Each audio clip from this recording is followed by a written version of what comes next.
क्या आपने कभी सोचा है कि जब आप नहाने के लिए स्नान घर में कदम रखते हैं और पानी की पहली धार आपके शरीर को छूती है तो अचानक से आपको पेशाब करने की तीव्र इच्छा क्यों होती है? यह एक ऐसा अनुभव है जिससे शायद हम में से कई लोग गुजरे होंगे। कुछ इसे एक सामान्य शारीरिक क्रिया मानकर अनदेखा कर देते हैं, तो कुछ के मन में एक अनजाना सा भय और संकोच उत्पन्न हो जाता है। क्या यह केवल एक आदत है या इसके पीछे कोई गहरा वैज्ञानिक रहस्य छिपा है, या फिर यह किसी ऐसी अनदेखी घृणा का संकेत है जिसके बारे में हम जानते तो हैं पर मानते नहीं?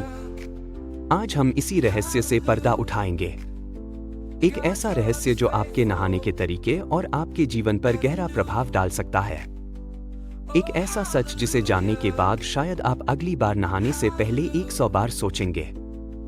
हमारा शरीर एक अद्भुत यंत्र है, एक ऐसी जटिल मशीन जिसकी कार्यप्रणाली को पूरी तरह से समझ पाना आज भी वैज्ञानिकों के लिए एक चुनौती है। हमारे शरीर में हर एक क्रिया के पीछे कोई ना कोई वैज्ञानिक कारण अवश्य होता है। जब हम नहाते हैं तो हमारे शरीर पर गिरने वाला पानी, चाहे वह ठंडा हो या गर्म, हमारे तंत्रिका तंत्र को उत्तेजित कर देता है।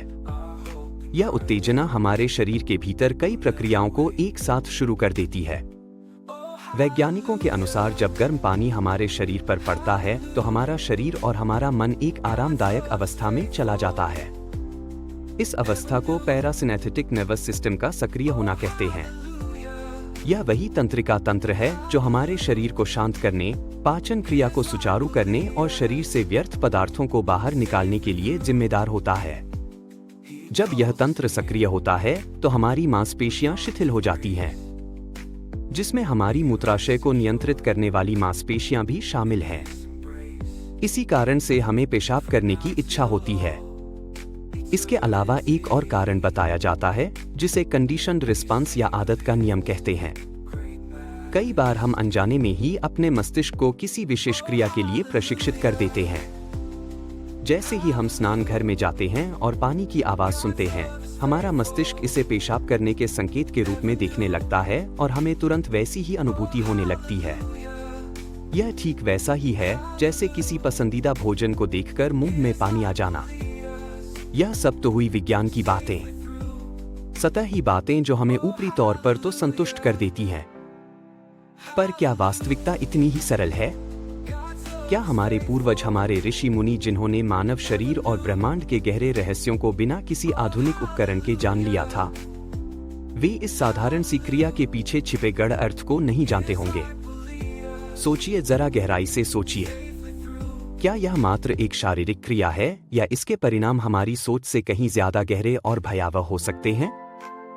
हिंदू धर्म, जो केवल एक उपासना पद्धति नहीं बल्कि एक संपूर्ण जीवन शैली है, हर एक क्रिया को धर्म और कर्म से जोड़कर देखता है। हमारे शास्त्रों में हर छोटे से छोटे कार्य के लिए भी नियम और विधान बनाए गए हैं। सोने से लेकर जागने तक, खाने से लेकर नहाने तक, हर क्रिया के पीछे एक आध्यात्मिक और वैज्ञानिक रहस्य छिपा है। तो फिर नहाने जैसी महत्वपूर्ण क्रिया, जिसे शरीर और आत्मा की शुद्धि का पर्व माना गया है, उसके दौरान शरीर से मल मूत्र का त्याग करना, क्या यह उचित हो सकता है? हमारे धर्म ग्रंथों में स्नान को केवल शरीर का मैल साफ करना नहीं माना गया है। यह एक यज्ञ है, एक पवित्र अनुष्ठान है। जब हम स्नान करते हैं तो हम केवल अपने शरीर को ही नहीं बल्कि अपनी आत्मा को, अपनी ऊर्जा को, अपने आभा मंडल को भी स्वच्छ कर रहे होते हैं। जल, जिसे हिंदू धर्म में देवता का स्थान दिया गया है, वरुण देव का स्वरूप माना गया है, वो हमारे पापों को, हमारी नकारात्मकता को धोकर हमें पवित्र करता है। अब आप कल्पना कीजिए, उस पवित्र जल में, उस शुद्धिकरण के यज्ञ के दौरान हम अपने शरीर की गंदगी का विसर्जन करें। यह वरुण देव का अपमान नहीं तो और क्या है? यह उस पवित्र ऊर्जा का तिरस्कार नहीं तो और क्या है जो हमें शुद्ध करने आई थी। यह ठीक वैसा ही है जैसे कोई यज्ञ की पवित्र अग्नि में कूड़ा कचरा फेंक दे। क्या उस यज्ञ का फल कभी प्राप्त होगा?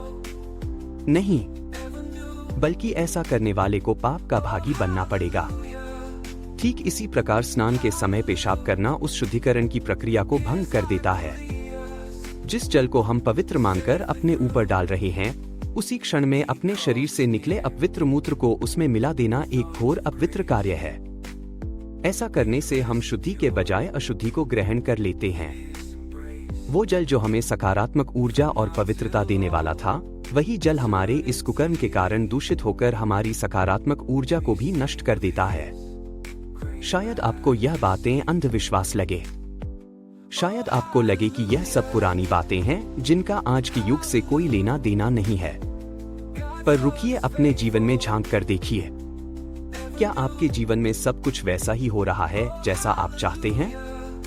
क्या आपको कभी कभी अकारण ही मन में एक बेचैनी, एक अशांति का अनुभव होता है? क्या आप मेहनत तो बहुत करते हैं पर उसका उचित फल आपको नहीं मिल पाता? क्या आपके घर में छोटी छोटी बातों पर कलह और क्लेश का वातावरण बना रहता है? क्या आपको लगता है कि कोई अनदेखी शक्ति आपकी प्रगति में बाधा डाल रही है? हम इन समस्याओं का कारण बाहर की दुनिया में ढूंढते रहते हैं।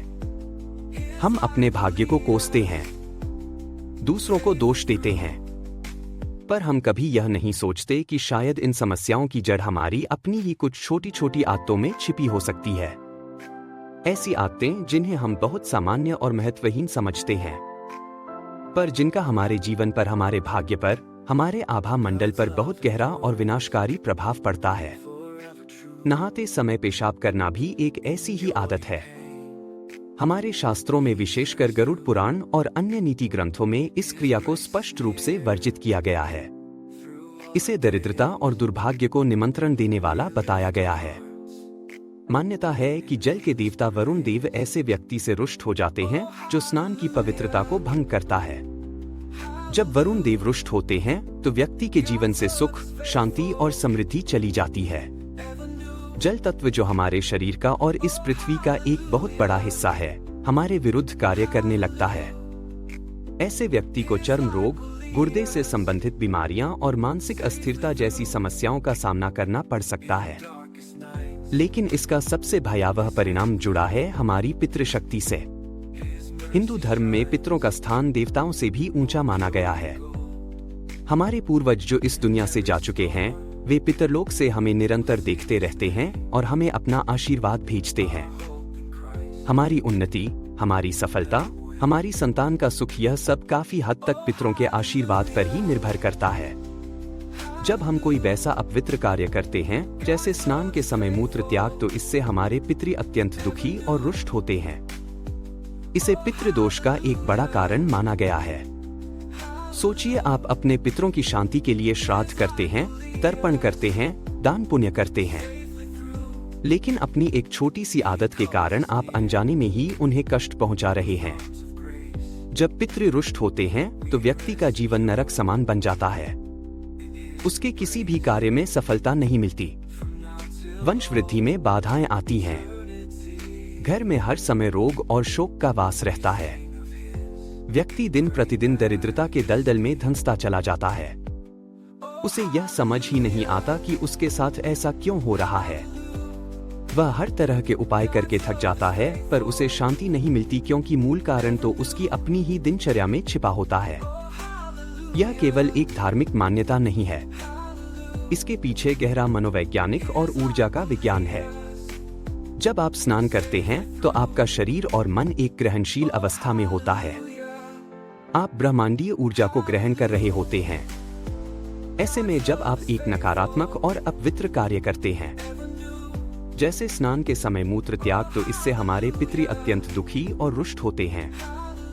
इसे पितृदोष का एक बड़ा कारण माना गया है। सोचिए, आप अपने पितरों की शांति के लिए श्राद्ध करते हैं, तर्पण करते हैं, दान पुण्य करते हैं, लेकिन अपनी एक छोटी सी आदत के कारण आप अनजाने में ही उन्हें कष्ट पहुंचा रहे हैं।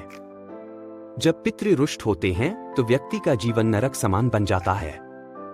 उसके किसी भी कार्य में सफलता नहीं मिलती।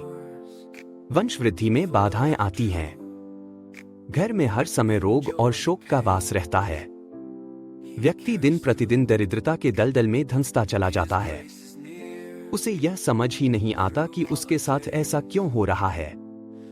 वह हर तरह के उपाय करके थक जाता है, पर उसे शांति नहीं मिलती, क्योंकि मूल कारण तो उसकी अपनी ही दिनचर्या में छिपा होता है। यह केवल एक धार्मिक मान्यता नहीं है, इसके पीछे गहरा मनोवैज्ञानिक और ऊर्जा का विज्ञान है। जब आप स्नान करते हैं तो आपका शरीर और मन एक ग्रहणशील अवस्था में होता है। आप ब्रह्मांडीय ऊर्जा को ग्रहण कर रहे होते हैं। ऐसे में जब आप एक नकारात्मक और अपवित्र कार्य करते हैं तो आप ब्रह्मांड से आने वाली सकारात्मक ऊर्जा के बजाय नकारात्मक ऊर्जा को अपने भीतर खींच लेते हैं। यह नकारात्मक ऊर्जा आपके आभा मंडल यानी आपके ओरा को कमजोर और दूषित कर देती है। कमजोर ओरा वाले व्यक्ति पर बाहरी नकारात्मक शक्तियां, बुरी नजर और रोग बहुत जल्दी हावी हो जाते हैं। उसका मन हमेशा अशांत रहता है। उसे हर किसी पर संदेह होता है। उसके रिश्ते खराब होने लगते हैं। वह हर समय थका हुआ और निरुत्साहित महसूस करता है। यह सब उसी एक छोटी सी गलती का परिणाम हो सकता है जिसे वह सालों से दोहराता आ रहा है। वो अपनी इस शारीरिक आदत को एक बीमारी समझकर डॉक्टरों के चक्कर काटता रहता है। पर असल में यह बीमारी शरीर की नहीं बल्कि आत्मा और ऊर्जा के स्तर पर घटित हो रही होती है। अब आप खुद से पूछिए, क्या यह आदत वाकई में इतनी सामान्य है या यह एक गंभीर चेतावनी है? एक संकेत कि आप अनजाने में ही अपने जीवन को अंधकार की ओर धकेल रहे हैं। यह कोई डराने वाली बात नहीं है। यह एक सच्चाई है जिसे हमारे पूर्वजों ने हजारों साल पहले ही समझ लिया था। उन्होंने हमें एक अनुशासित और पवित्र जीवन शैली दी थी ताकि हम भौतिक और आध्यात्मिक दोनों स्तरों पर उन्नति कर सकें। पर हम आधुनिकता की अंधी दौड़ में उन अनमोल सूत्रों को भूलते चले गए और आज परिणाम हमारे सामने है। इस समस्या का समाधान बहुत ही सरल है। इसके लिए आपको कोई बड़ा अनुष्ठान या यज्ञ नहीं करना है। आपको बस अपनी इस आदत को बदलना है। स्नान को एक पूजा समझिए, एक पवित्र कर्म समझिए। स्नान घर में प्रवेश करने से पहले ही मलमूत्र का त्याग कर लें। स्नान करते समय मन में पवित्र विचार रखें। किसी मंत्र का जाप करें या अपने इष्ट देव का ध्यान करें। देखें कि जल की हर एक बूंद आपके शरीर के साथ साथ आपके मन और आत्मा को भी शुद्ध कर रही है। जब आप इस नियम का पालन करना शुरू करेंगे तो आप कुछ ही दिनों में अपने जीवन में एक चमत्कारी बदलाव महसूस करेंगे। आपके मन की अशांति धीरे धीरे समाप्त होने लगेगी। आपको अपने भीतर एक नई ऊर्जा और स्फूर्ति का अनुभव होगा। आपके रुके हुए काम बनने लगेंगे। आपके घर का वातावरण शांत और प्रेमपूर्ण हो जाएगा। आपको महसूस होगा कि वही जल जो पहले शायद आपके लिए दुर्भाग्य ला रहा था, अब आपके लिए सौभाग्य और समृद्धि के द्वार खोल रहा है। आपके पितरों का आशीर्वाद आपको प्राप्त होने लगेगा और आपके जीवन की सबसे बड़ी बाधाएं भी दूर हो जाएंगी। यह ज्ञान कोई साधारण ज्ञान नहीं है। यह उन गढ़ रहस्यों में से एक है जो हमारी रोजमर्रा की जिंदगी में छिपे हैं। हम अक्सर बड़ी बड़ी समस्याओं के बड़े बड़े समाधान ढूंढते हैं, पर यह भूल जाते हैं कि कभी कभी सबसे बड़ी समस्याओं की जड़ हमारी सबसे छोटी आदतों में होती है। अगर आपको यह जानकारी महत्वपूर्ण और जीवन बदलने वाली लगी हो तो इसे केवल अपने तक सीमित ना रखें। इस वीडियो को अपने परिवार और दोस्तों के साथ साझा करें। क्या पता आपका एक शेयर किसी की जिंदगी को बर्बादी से बचा ले। हमारे चैनल ज्ञान पावर का उद्देश्य ही आप तक ऐसे ही गहरे और रहस्यमय ज्ञान को पहुंचाना है जो आपके जीवन को एक नई दिशा दे सके। अगर आप भविष्य में भी ऐसे ही ज्ञानवर्धक वीडियो देखना चाहते हैं तो हमारे चैनल ज्ञान पावर को अभी सब्सक्राइब करें। इस वीडियो को लाइक करें और घंटी के बटन को जरूर दबाएं ताकि हमारी कोई भी आने वाली वीडियो आपसे छूट ना जाए। आपके एक लाइक और एक सब्सक्राइब से हमें और भी गहरा शोध करके आप तक सच्चाई पहुंचाने की प्रेरणा मिलती है।